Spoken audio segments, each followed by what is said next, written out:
आज एक नया शगुफा आया शहर में, वन नेशन वन इलेक्शन। अच्छा भाई, क्या है ये कुछ नहीं है, ये इस देश के संघीय ढांचे पर एक जबरदस्त प्रहार है। लेकिन ये असल में एक शगुफा है, क्योंकि नरेंद्र मोदी जी भी जानते हैं कि इसको पारित कराने के लिए उनको लोकसभा में 362 वोट चाहिए।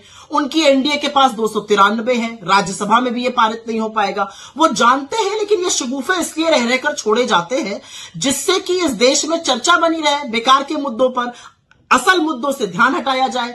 इस बात से ध्यान हटाया जाए कि नरेंद्र मोदी और बीजेपी बुरी तरह से हरियाणा और जम्मू कश्मीर, झारखंड और महाराष्ट्र हारने वाले हैं। वन नेशन वन इलेक्शन की बात करेंगे, अरे एक साथ महाराष्ट्र, झारखंड, हरियाणा और जम्मू कश्मीर तो करा नहीं पाए, बड़ी बड़ी बातें करने चलते हैं। लेकिन दो तीन चीजें हैं जो बहुत दिक्कत तलब है इस रिपोर्ट में। करीब 18,626 पन्ने की ये रिपोर्ट है।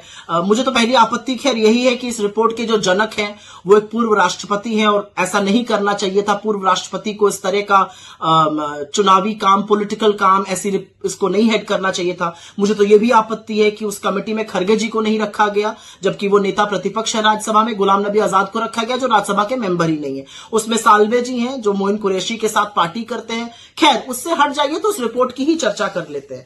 यह report one nation one election तो सबसे पहले तो है ही नहीं, क्योंकि यह कहती है कि एमएलए एमपी का चुनाव एक साथ होगा, मतलब 5,000 लोगों का, और पंचायती राज 100 दिन बाद होगा। तो ये वन नेशन वन इलेक्शन कैसे हुआ?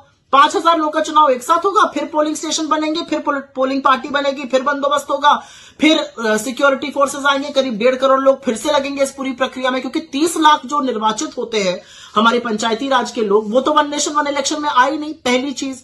दूसरी चीज, ये कौन सी वुडू इकोनॉमिक्स ये शगुफा छोड़ा जा रहा है? इससे खर्चा कम हो जाएगा। भैया कैसे खर्चा कम हो जाएगा?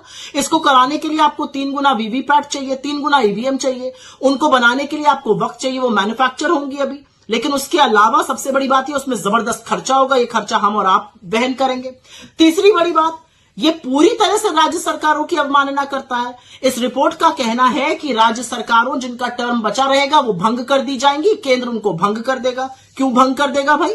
और 17 राज्य सरकारें ऐसी होंगी जो उनका 2-3 साल बचा रहेगा 2029 तक, तो उनको क्यों भंग कर दिया जाएगा और वो क्यों ऐसा होने देंगी? और ये क्यों असंवैधानिक और अलोकतांत्रिक नहीं है? तो राज्य सरकारों को भंग कर देंगे ये।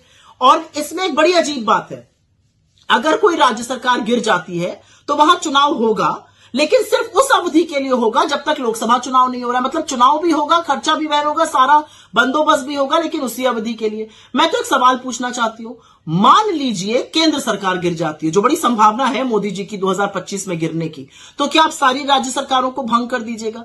ये कौन सी इकोनॉमिक्स है? ये कौन सा लॉजिक